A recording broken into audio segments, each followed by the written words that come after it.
Well, hello, and welcome everybody to the NursingInStyle Podcast, where today we're going to talk about going from employee to healthcare consultant, betting on yourself and building what you were called to create. During this podcast, we're going to meet my dear friend, Pamela McIntyre, who has been a huge inspiration in my life. She comes to us with a large amount of experience. She has more than 4 decades of comprehensive nursing experience. Pamela McIntyre is considered a subject matter expert in infusion nursing and transformational leader of infusion programs. Her trademark method of engagement between colleagues has advanced patient care standards and streamlined the specialty of infusion therapy for interdisciplinary teams.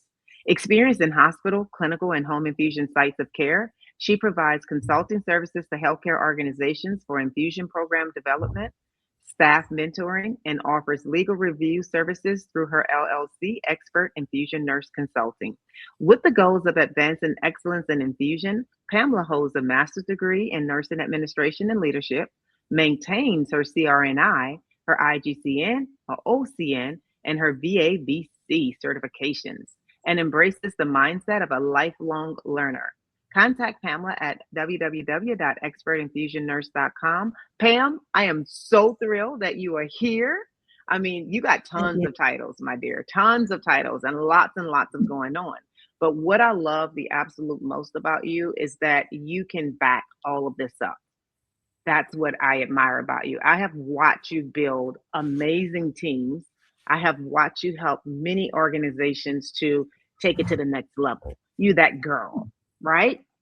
And so I'm so thrilled that you're here. So we're gonna go ahead and jump right on into this thing and find out before you became a healthcare consultant. For those that don't know you, and business owner, what did your career look like as an employee, as a nurse? I drove everything from inside the operation. I have managed, first staffed, worked, and managed oncology and specialty infusion centers. I've been responsible for revenue cycle and front end operations for home infusion, both hospital owned and private owner.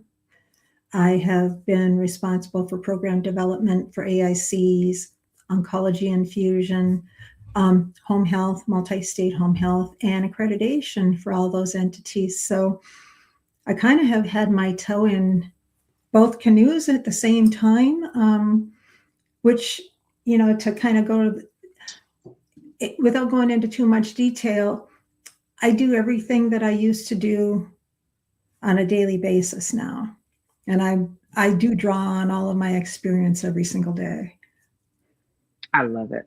How long were you an employee before you started questioning whether or not the path was enough for you? How long? How many years in nursing have you spent before you decided to transition into owning your own business?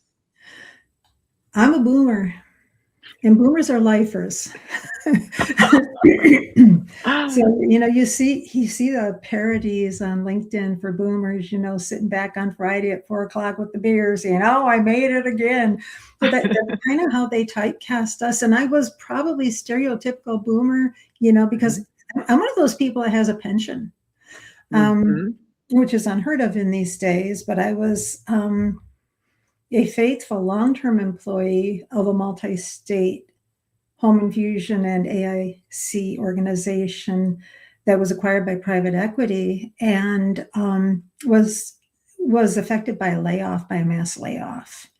Mhm. And I was stunned because you think after 4 decades, and it was 4 decades when that happened to me, um, Mhm. you think it will never happen to you. It happens to people around you, but of course, it will Mhm. never happen to me.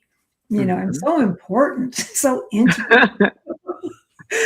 So that stunned feeling lasted about 6 weeks until my husband, who is in tech, said, "You've never been laid off, have you?" I said, "No, honey, I have not." Think back, never had a layoff. Um, well, I had to start thinking about what I was going to do next. What did that Mhm. feel like? And I never wanted to feel that feeling again. Um, so I pivoted, and what I took from my layoff was it's not that you're going from a secure situation to an insecure situation.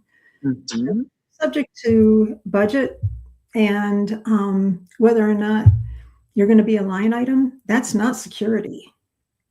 The only thing I can control is my workflow now. And I do. Yes. And I love that you pointed out boomer moment, right? So in the boomer era, you were yeah. taught get a good job, stay on that job until you retire. Like you commit all into a company and a company is going to have your back. And boomers Mhm. are finding out the hard way now as the industry changes. It's not always the case. You can be one heck of an amazing nurse or amazing tech or whatever it is that you do in healthcare, and your job can very well be gone.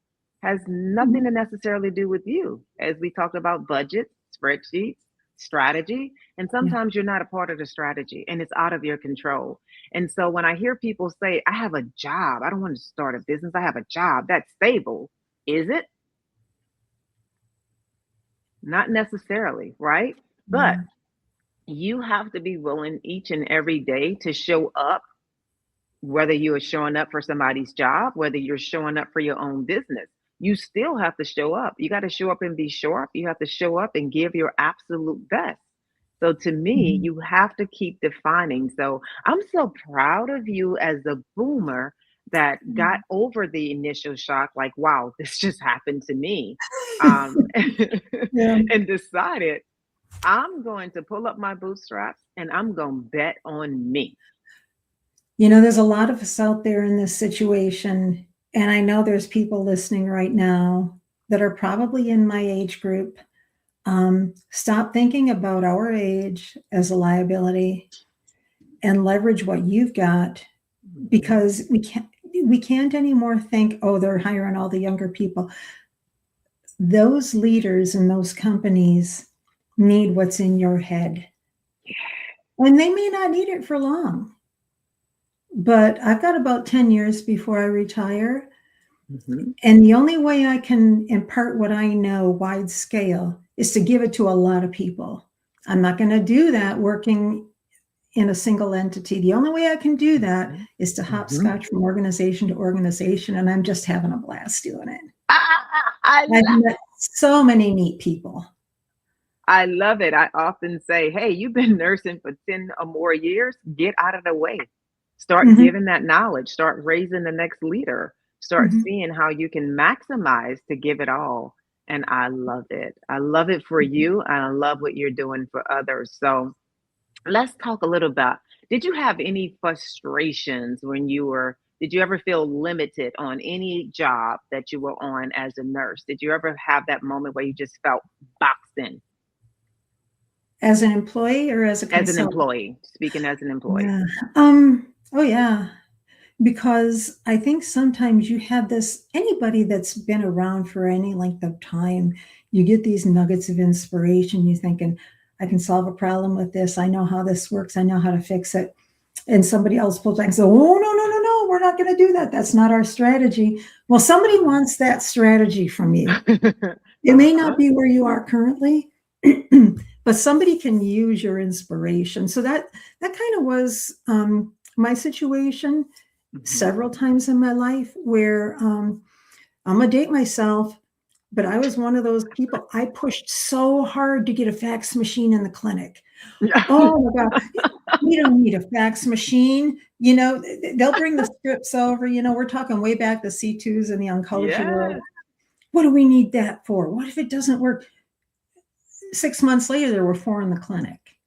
So, I, that inspiration. I mean, that's an Yes. old example, but that nugget of drive that you think can solve a problem, Mhm. um, it may not be accepted where you are, but you might be able to convince someone else that it's just inspirational and smart enough to solve a problem that they're working through. That's right. Sometimes those companies may not be ready for those shifts. Like right now, we're shifting with AI, and healthcare has to wake up that we're going head deep into AI. And so Get you're on the going to bus. have to get ready. Yep, get on board. Start learning the basics right now so that you can keep up with what's happening. Just like you talk about the fax machine and thinking the clinic, like we don't need that. And it's so funny today because so many practices in healthcare, you still have to fax over documents. So I mean, we got Mhm. e-fax, but you still have to have the ability to fax in healthcare today. So that was really funny. Mhm. So let's now start shifting our brain a little bit, and let's start talking about when you make the decision, like, as you have to start your own business. Starting your own company is not easy. What fears came up when you first considered, oh my goodness, I'm going to bet on myself and jump out here? Um, where is the business going to come from? Ah, But I think I get it from my mother, where she would just jump headlong into a project. Like, in the 70s, she was making yogurt when nobody else did. She had a giant 2-acre garden. I mean, anything she did, she just went. And my mother. You knew my I mother. do. Um, I do.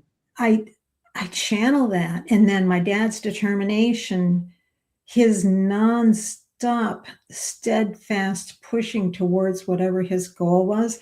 I mean, that has been an unbeatable combination. And just because I watched it from a very young age Mhm. doesn't mean that anybody listening to this can't do that. You have to think big. If something looks like it's going to be fun or a good idea, focus. Keep looking at that end goal. She didn't look at pulling the weeds in the garden.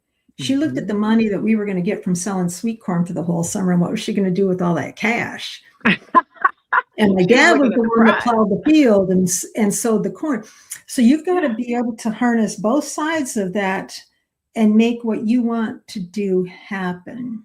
So Yeah. I woke up literally the last day of my employment and had the concept of my business in my head. I literally woke up with this. So that's my mother talking here. And Uh-huh. then my dad got to work, and in 3 days, grandma had built a website, filed for the LLC, had all these intro, letters going out, and a plan for how we were going to make it happen. Yeah. Um, Depending on what I'm doing, I draw on one side of that experience or the other. So you woke up with this moment, right? The whole business just started unfolding. Most people would have woke up saying, now I'm going to go out here and apply for another job. But you didn't do that. So what shifted in the brain that made you not go look for another full-time job? The job boards. I'm not going to tell you that I didn't think about looking for another job because I did. Uh-huh. And we all know there's a lot of jobs out there, Yes. but which one is a fit for you? And the only way I could find a job that would work for me would be to create my own. Ooh. I love that. Created your own space to Mhm. do things at the top of your talent level. I mean, 20 plus years of nursing, that's a long time, and building so many things. I mean, you kind of know what it is that you want to do. Everything else becomes boring. And when you're one of these people, when I think about the spirit of your mom, she's got to be challenged. If you're not Mhm. challenged, it just doesn't work. So that was that was eye-opening moment for me when you said, I'm doing it. I'm starting my business. Yeah. Well, So proud. about 2 months ago, I started to feel stagnant. Mm. And I got a call from a little hospital up in Wisconsin looking to expand their oncology program. Hmm. And all of a sudden, I got real excited. I started churning with ideas and the policies and things that I was putting together in the weekly meetings. It was just a joy. I Yeah. felt like I was on fire again. And then I thought, I need to just keep that momentum. I need Yes. to keep the interest. And if I have a downtime, what Hmm. I'm using that for now is expanding my business. What can I Hmm. do that I don't always provide? Or what can Hmm. I provide more often and do more of that Yes. to round it out? And again, spread what I've got for the next decade. Yes. So, as business owners, we have to, as entrepreneurs, we have to remember that we have to also have strategy meetings. have to continue to set goals each quarter. We have to Mhm. continue to figure out how do we continue to level up, how to sharpen our tools, which you're doing that. Because if you don't have something to look forward to, you're going to hit that moment like, the stagnation moment, right? And so we just have to sometimes go back to what we knew as executive nurses, what we now have to do in our business to stay alive, because the gifts and talents that you have, Pam, is so amazing and helps so many companies to really leaps and bounds to the next level. And so they need you. Especially new companies out here that's starting, wanting to start a home infusion company, wanting to start an oncology program. I mean, some of these companies hire people because they say RN behind your name. It does not mean that that nurse have the true experience that you need to put together a successful program. And so you have that value, that heavy sense of value. So let's go in a little bit about mindset shift from employee brain to owner brain. Mm. So, what beliefs about money and leadership and risk did you have to unlearn? Well, frankly, channeled you when I was thinking about how do I grow and, what am I inspired by? And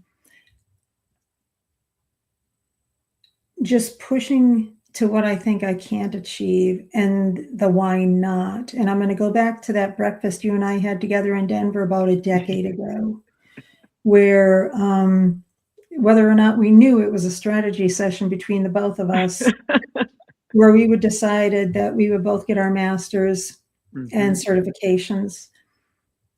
And you inspired me because I was very comfortable where I was. Great job, wonderful company, fantastic leadership, everything I needed. I was fulfilled. I was inspired. I had every ounce of my cup was filled. Um, but then I had to realize, and it was painful, that it wouldn't always be that way. Yeah. And it scared me a little bit. Mhm. Um, but it's what I needed. And there are so many things, and I'm not big on quotes, but if I think I'll paraphrase Steve Jobs, where they say, you can't, looking forward, you can't connect the dots, but you sure can looking backwards. Mhm. And I think it's important that we choose our dots. What do we do that was effective? And what helped us? And why was it important to our development and our success? And those are the dots that I bring with me. Mm. And to some extent, if you think about it, it's like a wake if you're water skiing. That draws you one direction or another. But what is your wake? What are you leaving behind you? What's carried along with you because of what you've done or the ripples that you've made? Because I'm only a ripple. But Mm. if I can inspire or help someone else to get to the next level, that's where the wake is created. I love it.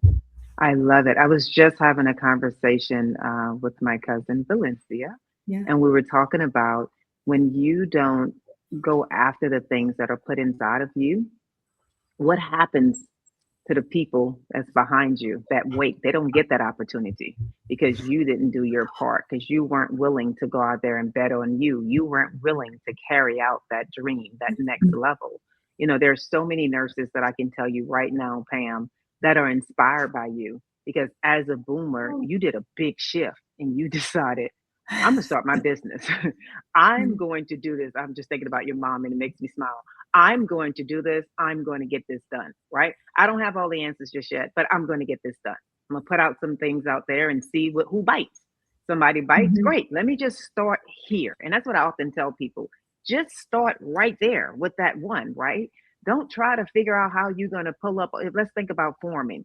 I'm not thinking about all the harvest that I'm gonna have to pull up when the harvest time comes. Let's just focus on planting the seeds right now. And the moment we get our first harvest, let's pull what we have right there at a time, right? One at a time. Let's just do that so that you don't get Mhm. overwhelmed. There's a lot of people that when they think about their business, they start thinking about the level of success before it ever happens, and they get overwhelmed and they forget this. You got to plant seeds in order to get to the harvest. You got to Mhm. do your due diligence portion first before you're going to get to the harvest. So be patient with yourself as you're starting these businesses and starting to do this. So I'll always remember our moment in Colorado. I'll always remember that time that we started talking about putting ourselves in position for any pivots that need to come along the way. And so I thank you too, my friend, because watching you finish your master's in, was it 7 months or 6 months? How long? During COVID, it was a seven and a half Come on, month. get It was credit for during it now. COVID, so I had Yeah. 4 extra hours a day. Yeah, you crack me up with that. You're like, oh, it was just a few months. I'm like, most people don't finish an MBA. I mean, a master's in that short period of time, and you did it. And once you did that and you shared that with me, I got on fire. I was like, I got to do this. And then And you then you did became it. my accountability partner. Yes. So I did it in 11 months, but you became my accountability partner. You would check in. How you doing? You coming along? You need any assistance? You have any questions about anything? Anything I can help you with? And so I believe that people in life need to have that sense of accountability partner, that someone else is going to just help you to continue to press forward in your dreams, in your life, in your business. I think it's pivotal. It's monumental to me to have that level of support going forward. So thank you for being that for me. Thank you for being that to so many others. We do have a couple of people that are watching live right now that say that they're excited to be here. And so I'm just thrilled for the wake that you're causing. Yeah. All right. So let's see. How did you identify your niche? I mean, I kind of know, but other nurses who are not infusion nurses, because infusion nurses think everybody knows about infusion nursing. But how did you define your niche for your business, your lane for your healthcare consultant business? I think it came easier for me than it will some Mhm. because um, I had experience in both avenues, and my experience in the home was not only in the pharmacy, but it was also as a nurse in the field. But when you're in the pharmacy, you have unique insight into what's missing or what the gaps are. And if you are that nurse and you have a way to solve that, you need to be doing that. There's no way one person, consultant loan here, can help every single pharmacy in the country. Get out there and solve those problems because the volume's going to increase. The pace of approval of new therapies and new therapy classes and the expansion of oncology is not going away. My age group is about to bankrupt the healthcare industry if we go to the hospital for everything. We have to save money. And that means treating people either in independent AICs or in the home. The only way to do that is to do it safely because we're only going to get one shot at this.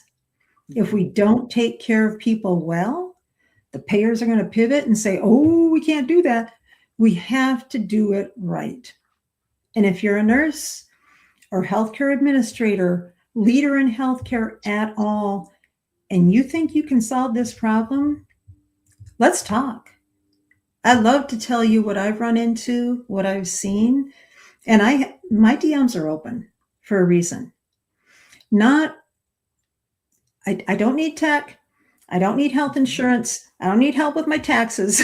Okay, I'm going to say that right now because that's about 10 a day. But if you have a problem that you're trying to solve and you want help or you just want to bounce something off me, hit me up.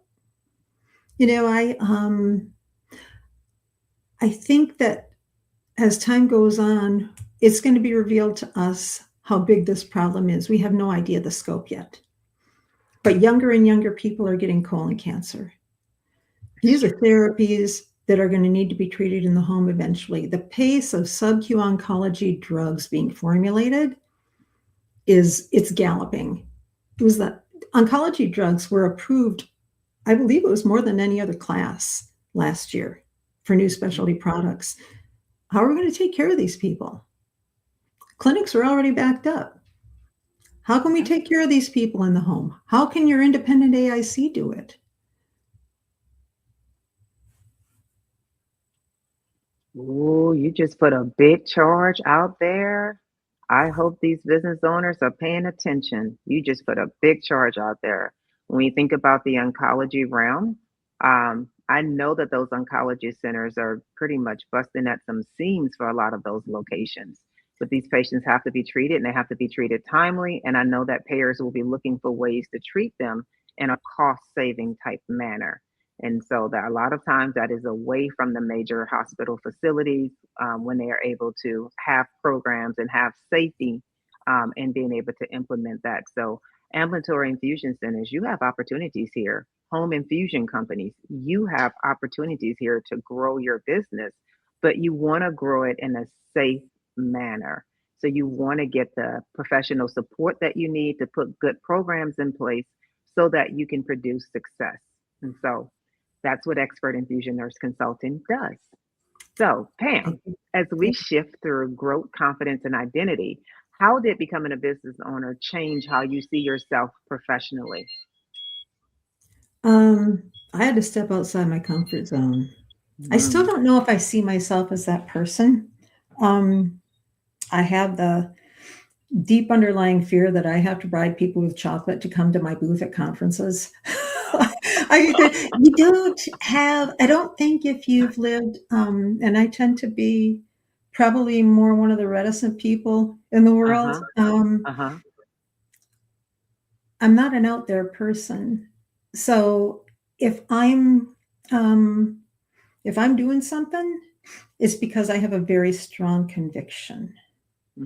And that mindset had to change stunningly, um, because my whole your whole mindset is based on your paycheck every 2 weeks and Hmm. security.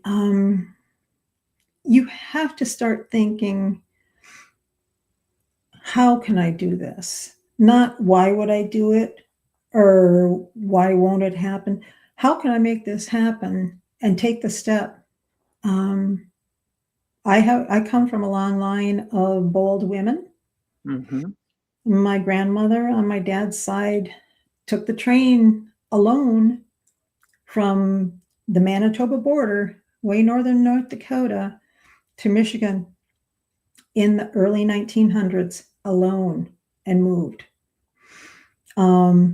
My mother Hmm. um, took the train from rural Pennsylvania in the early 40s, and it was a different world then. You know, not everybody had a car. It was very rural. We're talking coal mining town. She went to Yeah. Washington D.C. to go to beauty school. Wow. So I had, on my dad's side, this profound encouragement. Of course, you can do it. Why couldn't you do it? You know, Hmm. no child in my family, boys or girls, was ever dissuaded from doing something big. And Hmm. then I've got my mom's side of the family who, by example, did it. Um, I really didn't have an excuse. Hmm. And how, if you see people before you being bold with everything that they had to overcome to get where they were, and if you think about the greatest generation, the Hmm. mid 1900s, what they had to overcome to become successful, what's my excuse? Ooh, that's a I big didn't have three families to feed. I only had one family to feed, where my yeah. grandfather fed the whole block with his garden during the Depression. What is my excuse? You have a perspective and an aspect that so many others won't have.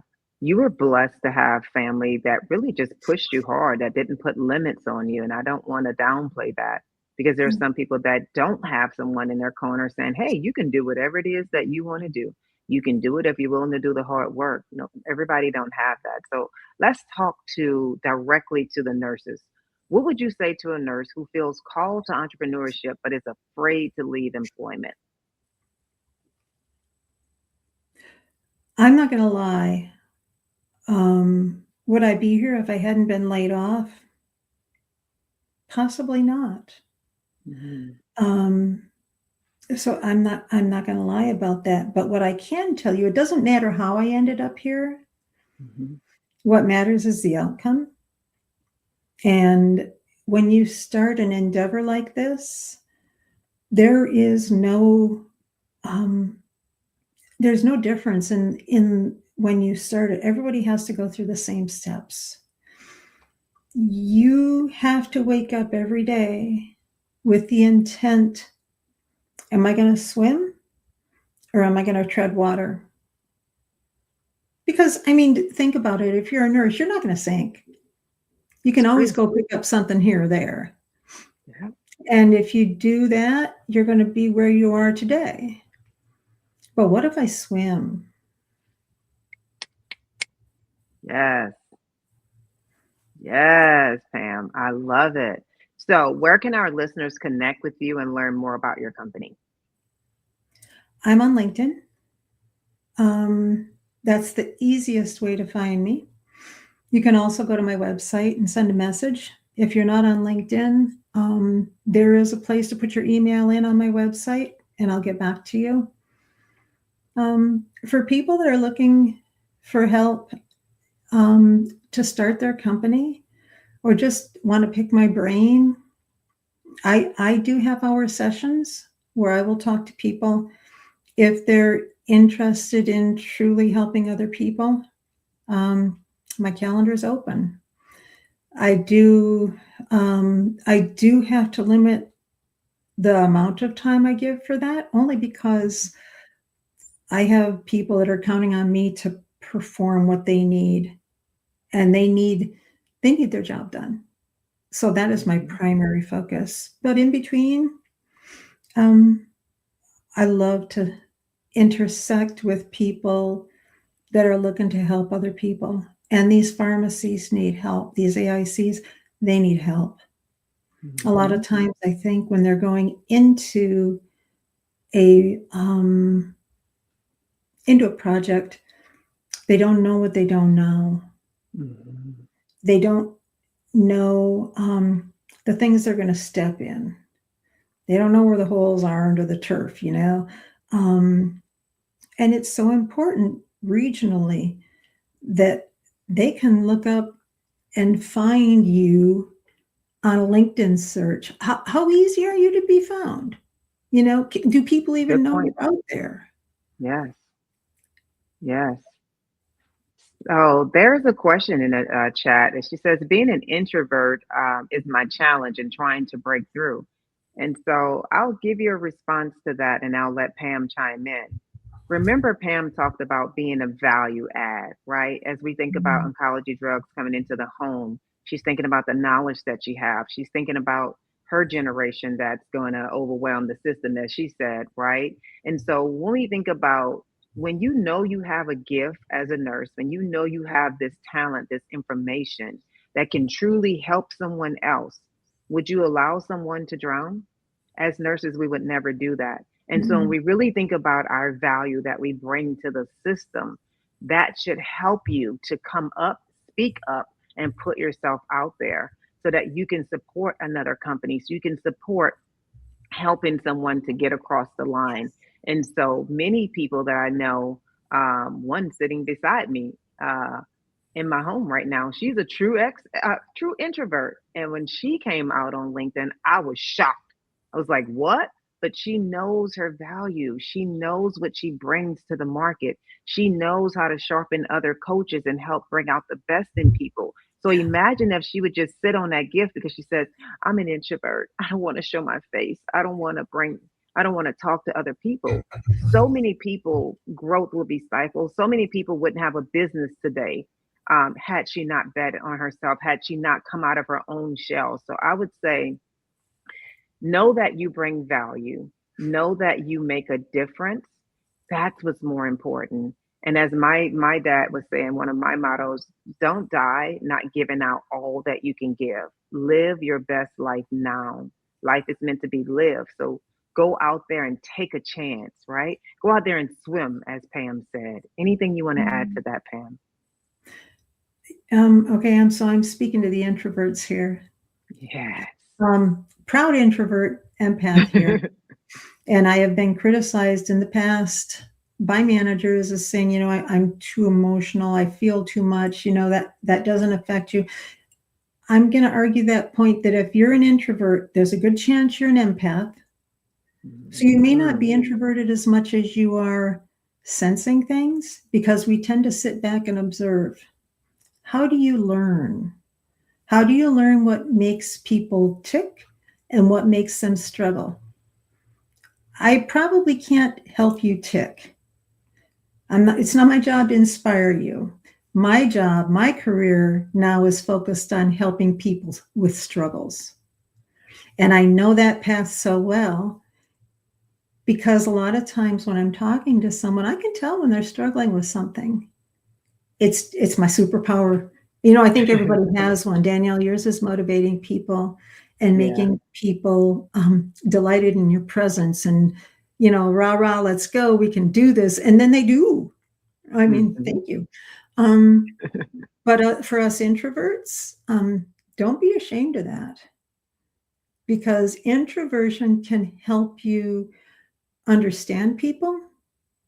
It can help you with that intuitive posturing. How do I help someone who may themselves be an introvert? These people speak to each other, and sometimes it's not always verbal. It's very intuitive, and I'm not a mystic. If someone's struggling, and I can help them, we see eye to eye. And it's a flow of information in both ways, because, and I tell this to all my customers, what I learn on your project is going to help somebody else going down the road. And every presentation I give, I ask people, if you have a question, please ask it, because if you've got a question, someone else has the same question. And you've heard me say this, Danielle. Yes, I have. They're probably afraid to ask it. So to the chat, this is your chance. There are people out there that have the same question, but maybe just aren't at the stage confidence-wise to be able to put that out there. That's true. That's true. All right. Well, thank you all so much for tuning in to Nursing in Style Podcast. Be sure to like and subscribe. And if you're looking to expand your ambulatory infusion center, or to get some consultant help with your home infusion business, or looking to start your oncology program in the home, contact Expert Infusion Nurse Consulting. Thank you all for listening. Have a great day. Bye-bye. Thank you.